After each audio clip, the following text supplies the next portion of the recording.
Hey friends, hope the morning's treating you well. Hope you got your coffee. I got my coffee.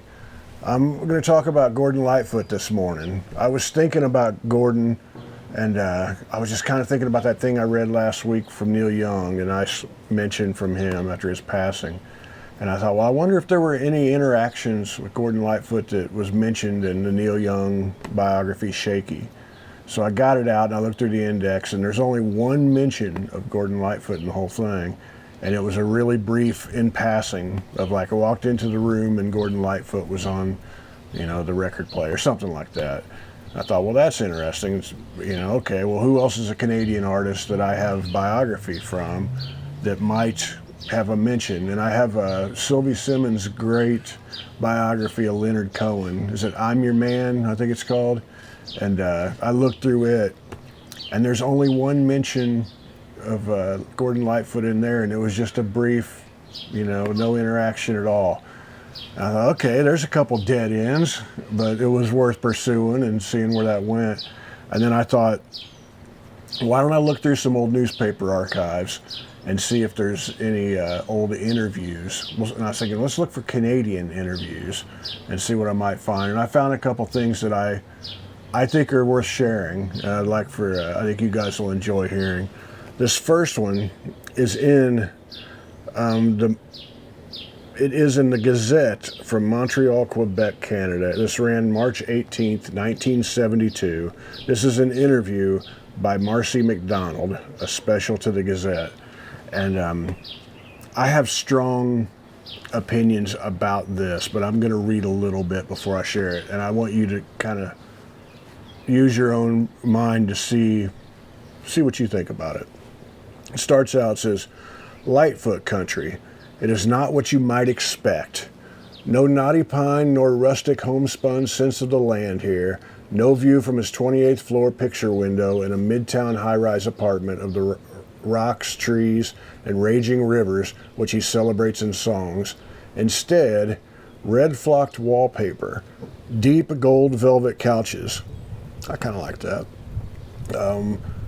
And red and purple drapery doorway that makes you think of some desert chic's dusky tent.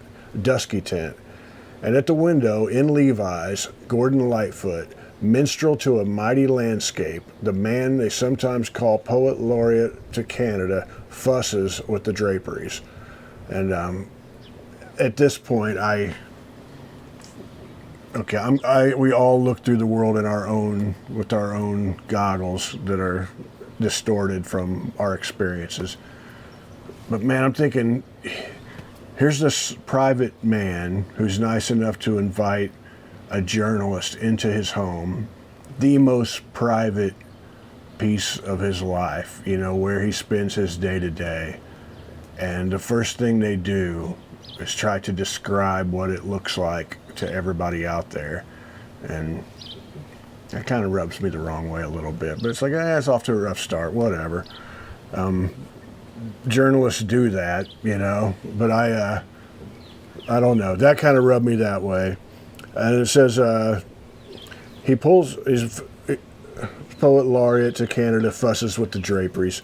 He pulls them shut over the vast expanse of city concrete and stretches them clear across the wall to hide from all but the most trusted eyes his 4 framed gold records, 3 and another coming for more than 100,000 in Canadian album sales, the 4th for his million-seller U.S. single, If You Could Read My Mind.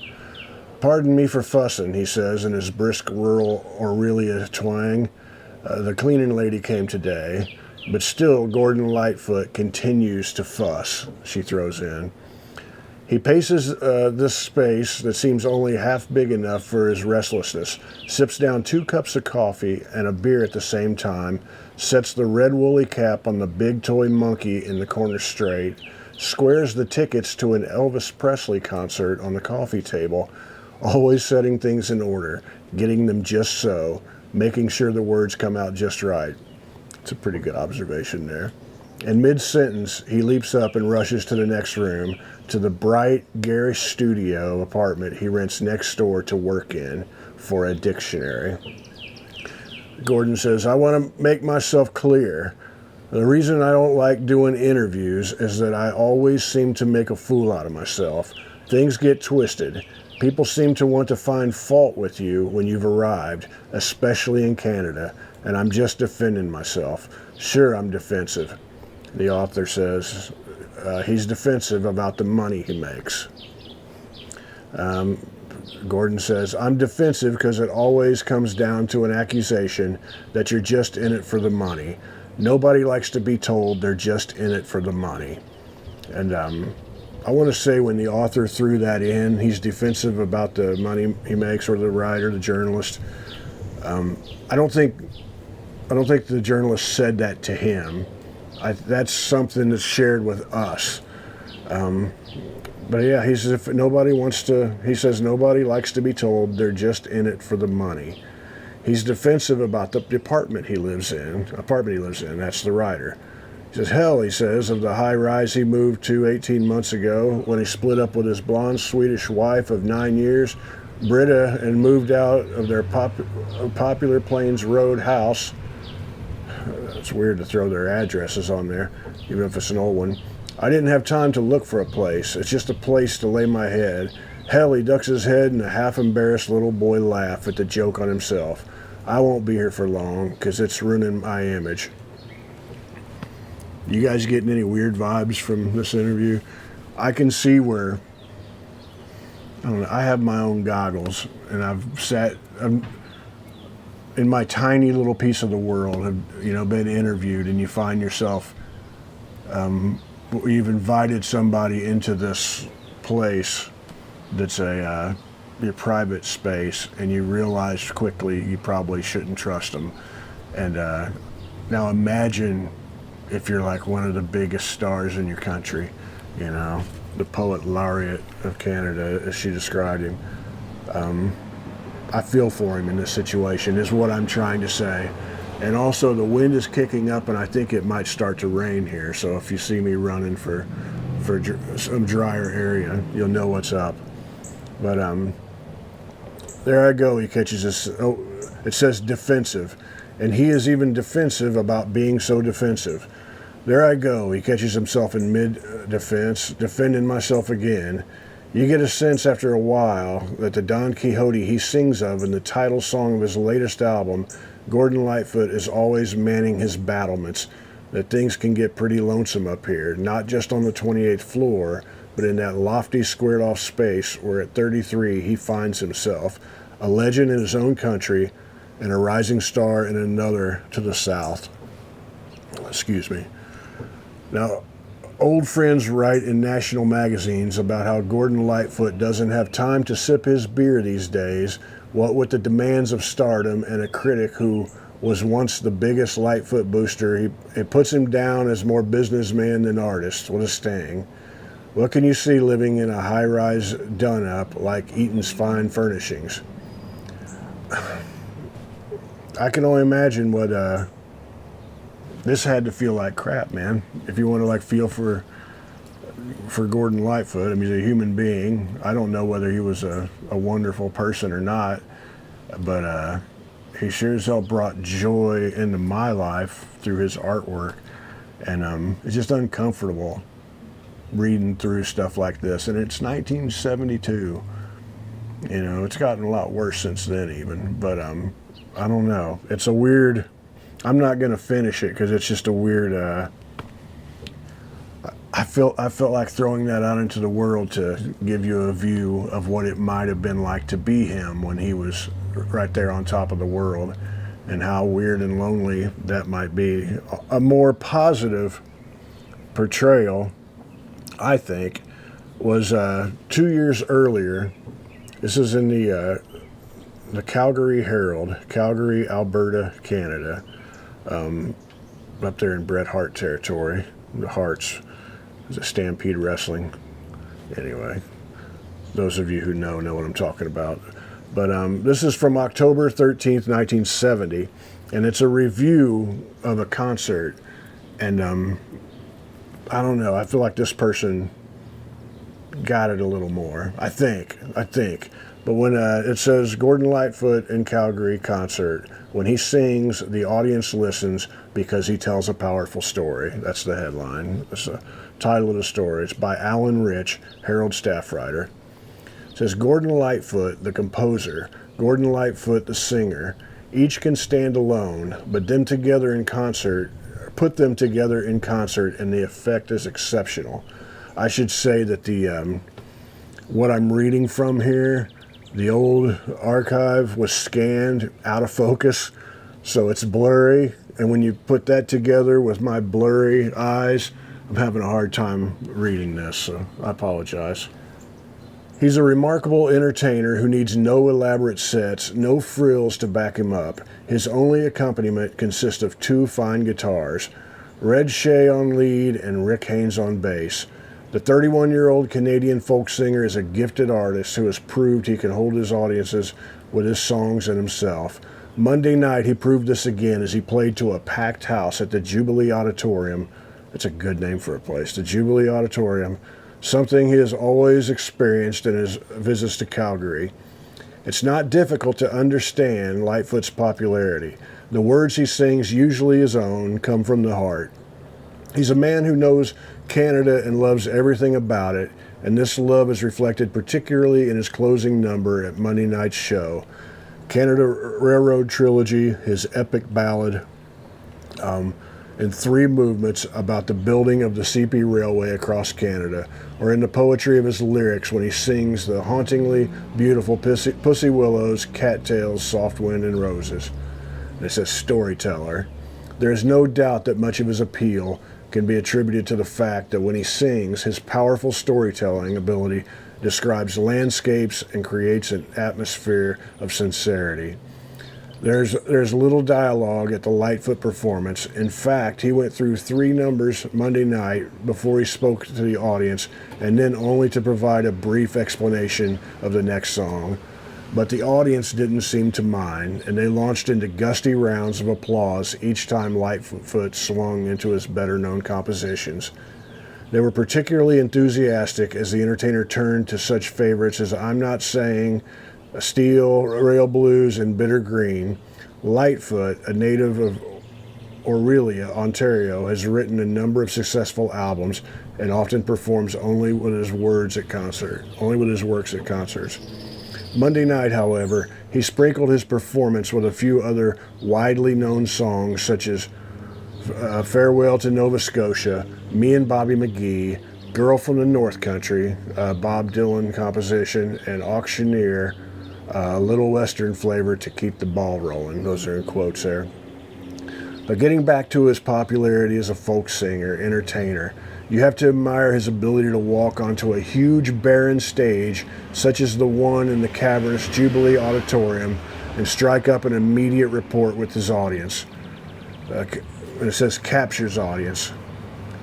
And there is no doubt this report exists. From the moment he stepped onto the stage and struck the first chord, the audience was his.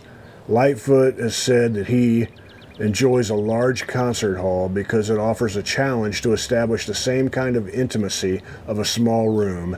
He's happiest using 2 lights and a spotlight to become the only visible person in the hall and to draw his audience close to him.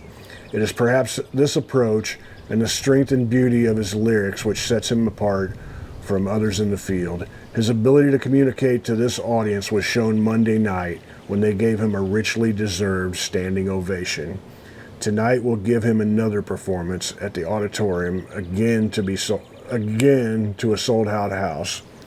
Sold out 2 nights. I like that. That made me, I liked it. The people that went to the concert, I think, would appreciate that. And if it was a bad concert and the person didn't like it, they should write that or whatever. But that seems a little bit different than being invited into his home and, describing the surroundings. When, I don't know. Does that make sense to you guys? I hope that makes a little bit of sense. So Gordon says something about liking playing large halls, acoustic. It's a beautiful thing. Like when a solo person, I've got to do shows like this, and when your acoustic guitar kind of rings out, and that reverb from the room gets on there, and it's on your voice, just, and you play light and all that, and the sound just kind of goes through. It's a beautiful thing, and it sounds great, and it feels great to have a big PA pushing your little small thing. And it works better in some of those theaters like that, I think, than when there's a band playing loud and bombastic. But that's a personal thing. I have my favorite squirrel, Minnie, crawling around my legs here. Hey, Minnie. I threw a bunch of peanuts out here so that she would eat them before and not climb up this tripod while I'm filming this thing or whatever and talking to you guys. But she's finished all of those, so if you see a squirrel tail come in front of the camera or whatever, you'll know what happened. I think there's more peanuts back here that she hasn't found yet, I think. But I uploaded a video yesterday of Joe Pug talking about our friend Justin Towns Earl. And I know a lot of folks who watch this channel like Justin, and it's really good. Joe just has a big heart. He's a really good guy, and he speaks from the heart in this video, and I think it's really, really good. I really hope you take the time to watch that and maybe share it with some friends of yours if you think they would enjoy it. There are moments with the channel where you feel like you shared something special, and I think that was one of them for me. But I'm going to take a drink of coffee. And I asked you guys the other day if you would send me some questions, and I would answer them. If you guys want to send me some questions now, that would be great. It'll be very helpful for me I just heard a squirrel jumping around over here. It'll be very helpful for me. I'm getting better at answering your questions and not just feeling all weird. I can relate to Gordon Lightfoot when people start asking the questions and stuff, and you're just, oh God, I better just write songs or something. I can relate to that. So, but I'm getting better at it. And you guys' questions are a little better than most journalists. But here's a hard-hitting question. This is William Denning. Are you a gas station coffee guy, or do you have any ways you prefer to make your coffee? I'm sure you have mentioned it in other videos, just wondering. Doesn't matter, that's for sure. Oh, I have the UPS guy coming, the FedEx guy. How you doing? Hey, how are you? Good, man. You can just set it right there. Oh, I'm sorry, man. That's all. Video. Oh, that's all right. Thank you very much, man. Right, man, no problem. Good evening. You too, man. Take care. Do you need me to sign for anything? Snapshot. There we go. There we go. There we go. Beautiful. Have a good one. You too, man. Take care. I ordered another camera for the channel for some things that I've been thinking about doing, and it just arrived. That's what you just witnessed. You witnessed something real right there. I might just leave that in, who knows. I'm always trying to think of things for around the corner that might improve the channel, try to upgrade it, other ways to do things, new ways to tell stories to you guys, and who knows what that might turn into. But I ordered another one. I'm spending money, which is something I don't enjoy doing, but what the heck. But anyway, you guys are here for the stories. You got a little reality there with that one, but anyway, I'll go back to William. The question was from William Denning. Are you a gas station coffee guy, or do you have any ways you prefer to make your coffee? I'm sure you've mentioned it in other videos, just wondering. Hard-hitting question here. I have one of those pour-over things, like for 1 cup, and I put like a filter in there and put in some coffee. So I'll boil some water, and that's how I make coffee. I just made this. I'll make one in the morning. Usually that's all I drink, is I make one big thing in the morning. And then if I am going to talk on video and I'm just not really feeling it, then I will do some drugs, my coffee drug, and I'll make some and talk. I'm still kind of excited about the guy coming up in the back of the video there. That's kind of fun. The gas station coffee thing. Now, back in the day, it seems like I've talked about this, but maybe I talked about it in the Patreon area. I'm not really sure. I don't remember, but back in the day, you used to not be able to get coffee anywhere, man. You'd be out in Iowa trying to find coffee, and it was bleak. I mean, really, really bleak. It would end up being, everything would just be like hot water, like colored water is really what it seemed like. And back then, it was so terrible that I would go ahead and they would have like the pouches of hot cocoa or whatever, and I would take one of those pouches, rip it open, pour it in the bottom of the the paper coffee cup or styrofoam or whatever it was, and then pour the coffee in over it, just so it tasted like something. I called that truck stop cappuccino. Seems like I've told that story before. I apologize, but there's a lot of people who are new here. And so that's what it was back when. And the 90s, things started changing. Where if there's anything good about Starbucks going all over the U.S., is it kind of changed Americans' palate for coffee. And fast food joints and gas station coffee all got a little bit better. And but if I'm on the road, I will try to stop. I'll get out my phone and I'll open up like Google Maps and I'll search for coffee shops near me and see if there's a mom and pop, and and it's kind of weird how often there is these days, and I'll just go stop at a mom and pop coffee shop and get some coffee, and if there's absolutely nothing else, then, the Clown's coffee sucks. The Clown's is terrible. And I'll get the King's every now and then. I think the King's probably the best of the fast food coffee. You guys can tell me I'm crazy on that. And you're never really going to get coffee that tastes that great from the truck stops or any places like that. It just has caffeine, and it'll taste kind of dark or whatever. So I get that and fill my addiction, It's a reality of what it is. And there's a ceremony to drinking coffee that I really like. And I get up in the morning and I'll sit by myself with the cat on my lap and I'll drink coffee. And my favorite uncle used to say that he would always get up like 2 hours before he had to be at work, and he would just sit in the kitchen drinking coffee and smoking a cigarette. And like, hey, what are you doing? And he said, I like to sit around and dread it. And I kind of relate to that sometimes. Just sit around in the morning, and I don't do a lot of dreading, but I know what he's talking about. A lot of you guys know exactly what he's talking about.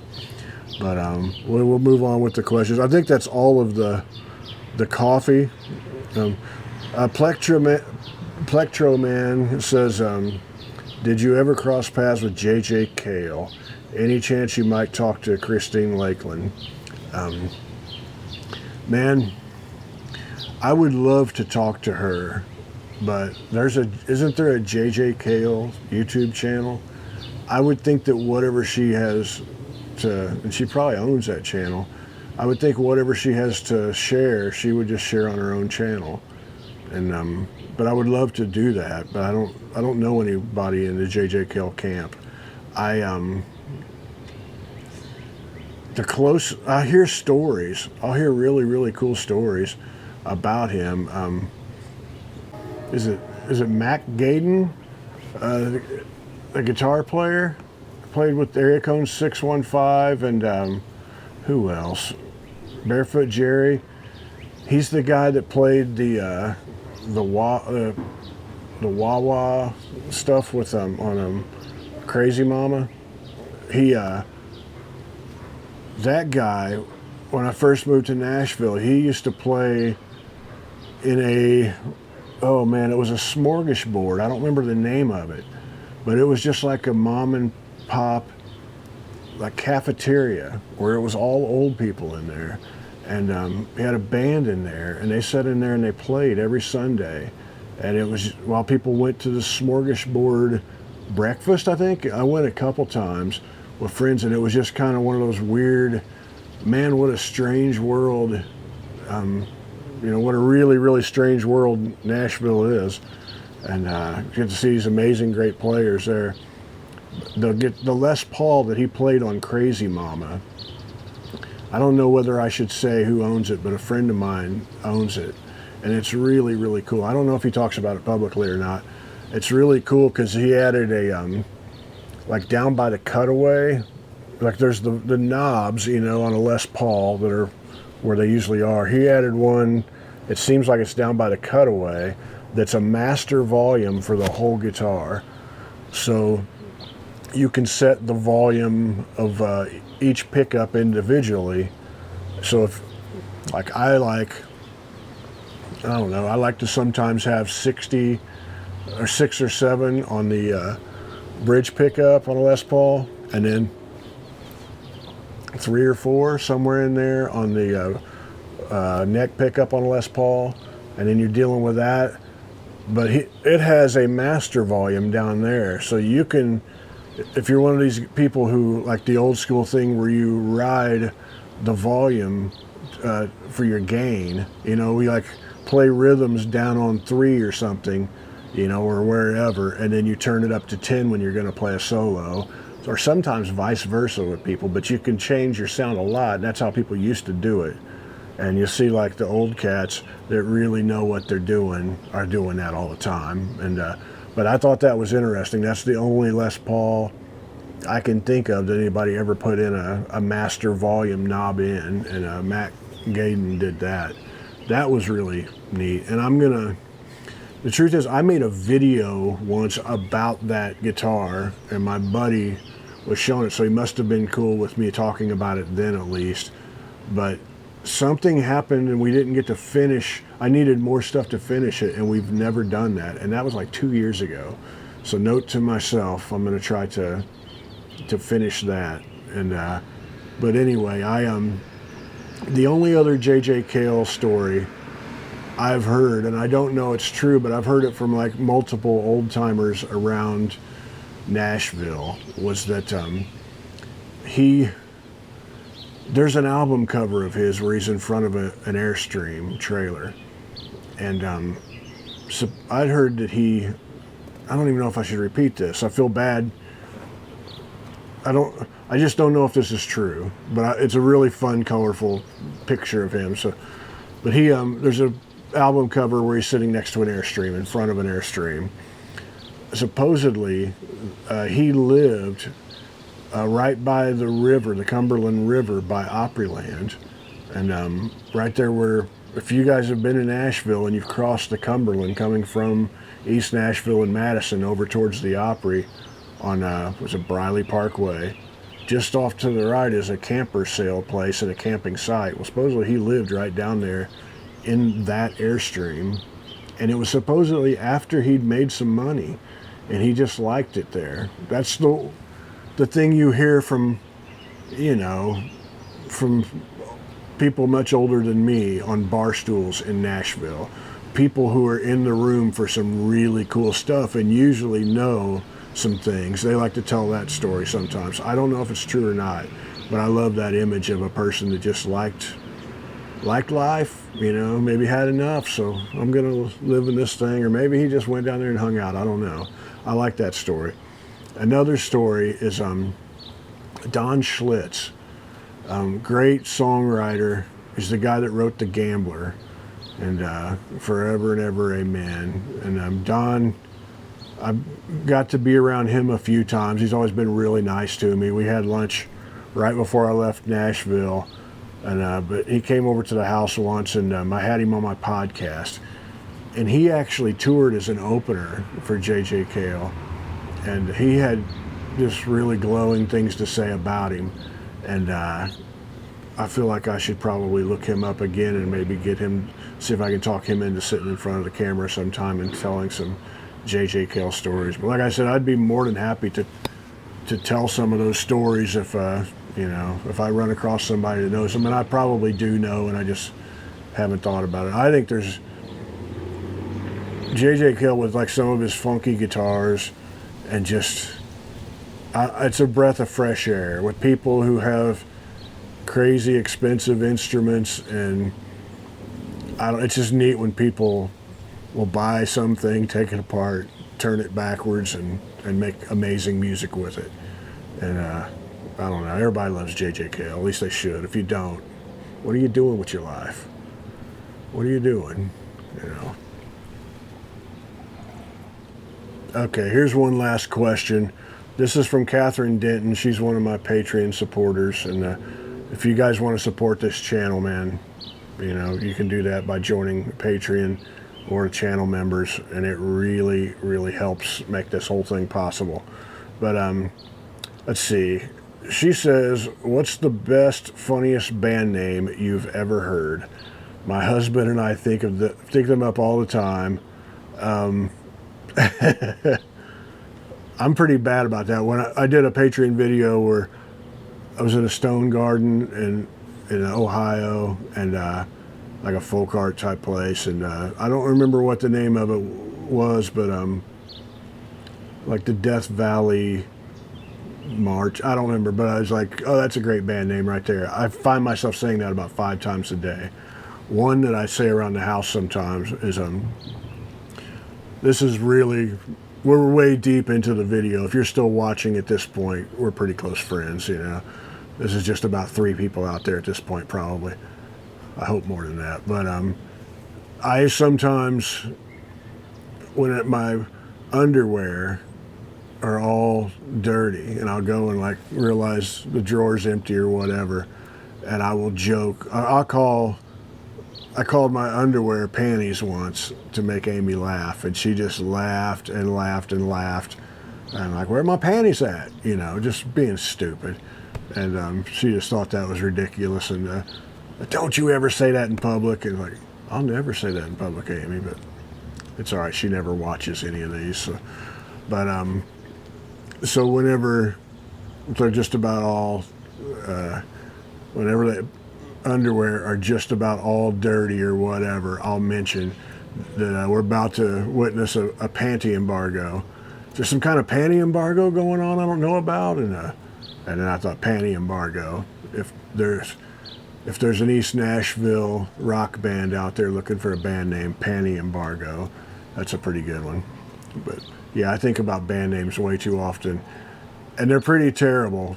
But let's be honest, there's some terrible band names out there these days. You kind of get the idea that all the good ones are taken, and people are just calling things whatever, and that's all right. That's fine. But either way, man, I hope you guys are doing well, and ask me some questions down below, and I'll try to make a note to go through and find something. If I have a good answer, I'll tell you guys. I'll mention it on here. But until then, I'll see you guys down the road, and watch this video right here of Joe Pug talking about Justin Townes Earl. And much love to you.